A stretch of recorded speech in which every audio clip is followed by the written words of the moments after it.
Ngabe linjani mahlabezulu kumagumbi amane omhlaba ngikholwa ngilithola likahle olifundela kumbe olicubungulela indaba namhlanje ngowenu uhloniphani Ncube. Siqale ngodaba lwakuqala. Izolo uMnangagwa uphakamise amalunga ebutho angu-9 ewanikeza izikhundla eziphezulu.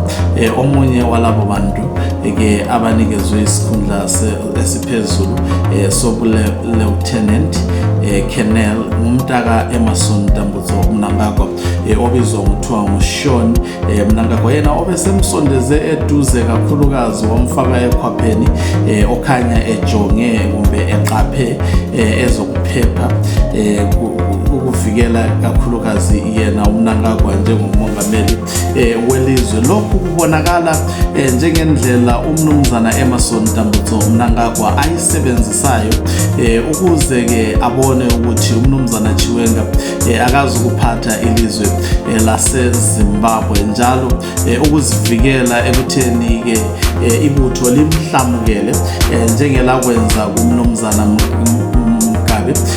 uMnangagwa ubonakala ke efaka izihlobo zakhe eziningi kuhulumeni ebanikeza ke izikhundla ubanikeza izikhundla lapho lemsebenzini ke ekumele ibanjwe izisebenzi zikahulumeni. Konke lokhu kubonakala njengendlela yokuzikhusela ukuthi aqhubeke ke engumongameli ngokucaca kweplani kumbe umhloso kaMnangagwa ukuthi abuseleli lizwe kuze kuyofika u-2033. Masinanzelela okwamanje babhizi bafuna ukutshintsha isisekelo sombuso selizwe ukuthi ke uMnangagwa eneliseke ukuthi abuse ilizwe engezelele iminyaka emibili. And unanzelela lokho bafuna ukukwenza uMnangagwa engagqibi ke iminyaka emithathu ebusa. Kusangenzeka bajike mabe nganqoba bazifumane ke i-Constitutional Amendment Bill number 3 le siyilwisayo okwamanje isiya phambili. Singabona ke lapho umnumzana Emmerson Tambutso Mnangagwa ebuyela njalo ethenga ke amalungu eParliament ewatshela ukuthi khona azange ngibuse ithemu elipheleleyo elesibili ngibuse bekungafika iminyaka emithathu ukugcwalisa ke ithemu. Ngakho nginikeze nini ithemu ele7 years. Makungenzakala kanjalo uMnangagwa ngaphatha ilizwe kuze kuyofika umnyaka ka-2033. Ake sizwe indodana kaMnangagwa ikhuluma ngemva kokuphakanyiswa esikhundleni sebutho laseZimbabwe. I'm very grateful to the commanders that trained us to be where we are today. I've been in the army for 16 years. It's very important to adhere to the discipline of the army. And with my fellow promoted lieutenant colonels, we will make sure that we maintain the discipline. We work as according to the rules and regulations of the army, and that we work to the expectations of the Commander-in-Chief of the Defence Force.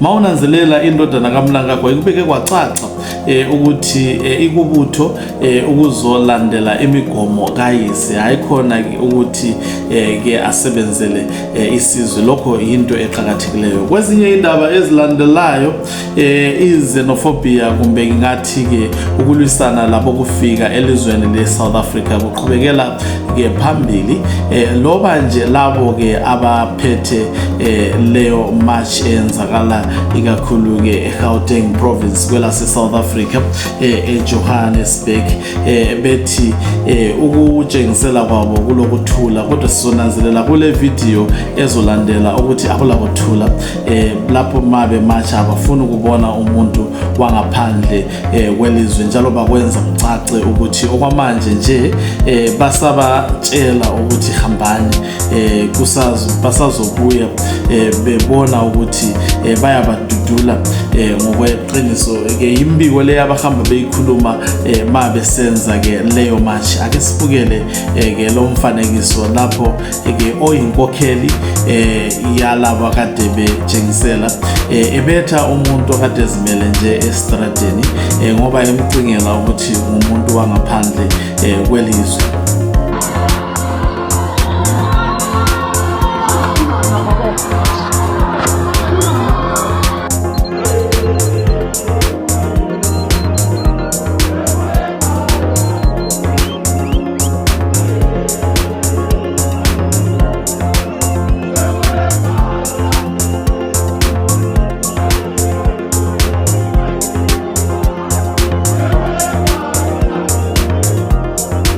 Kwezinye indaba-ke ezilandelayo ukuthi kukhanya kunzima eZimbabwe phakathi kukaMnangagwa noChiwenga.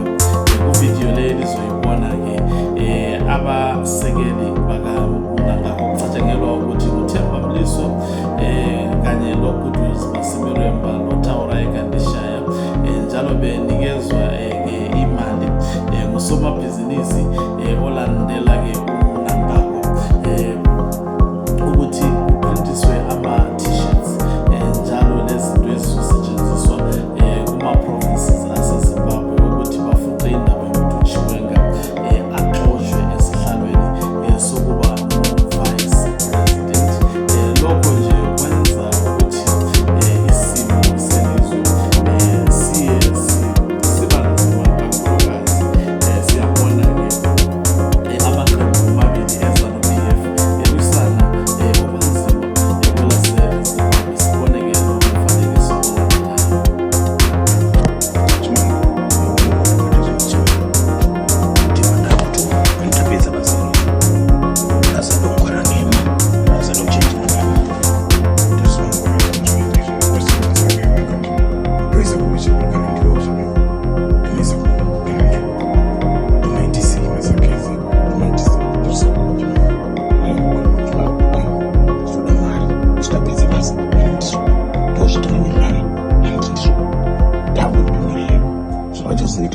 Nasho basathatha urowa chimali basararowa chimali sida mali chimali isibana basathatha lokho thengiswa mali sizawanda angathi ngibangwa sizawanda